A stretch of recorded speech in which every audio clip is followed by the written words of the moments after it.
ತೋರಿಸಿದ್ರಿ. 3075 ಮುಟ್ಟೈತಿ sir ಈಗ ಆಗಿನ time. 3075 ರೂಪಾಯಿ ಇದಕ್ಕೆ. ಹೌದು ಸರ್. 50 ರೂಪಾಯಿ ಕಂಡೀಷನ್ ಮಾಡಿ ಅವನ್ನ ನಾವು 6 ಮಂದಿ ಅಣ್ತಾಂಬರ್ 6 ಮಂದಿ ಅಣ್ತಾಂಬರ್ ಭಜನಿ ಹೋಗಿ 10 ವರ್ಷಕ್ಕೆ ಈ ಪೆಟ್ಟಿಗೆ ರೊಕ್ಕ ಮುಟ್ಟೈತಿ. ಮನಿಗೆ ₹1 ದುಡ್ದೇವ್ರಿ ನಾವೇ.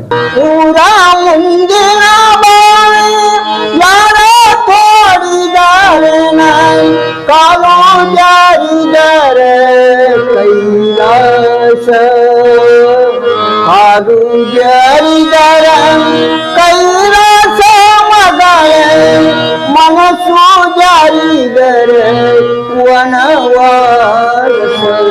ನಮ್ಮ ದೊಡ್ಡಪ್ಪರ್ರಿ ಈ ಒಂದು ಕಲಾವಂತಕ್ಕಾಗ್ಲಿ ಒಂದು ಭಜನದಕ್ಕಾಗ್ಲಿ ಒಂದು ನಾಟಕದಿಂದಾಗ್ಲಿ ಒಂದ್ ಇದಕ್ಕ ಸೋಕಿಗೆ ಬಿದ್ರಿ ಬಂದ ಒಂದ್ ಕೇಬಿ ನೌಕರಿ ಒಂದು ಕಳ್ಕೊಂಡಾರ್ರಿ.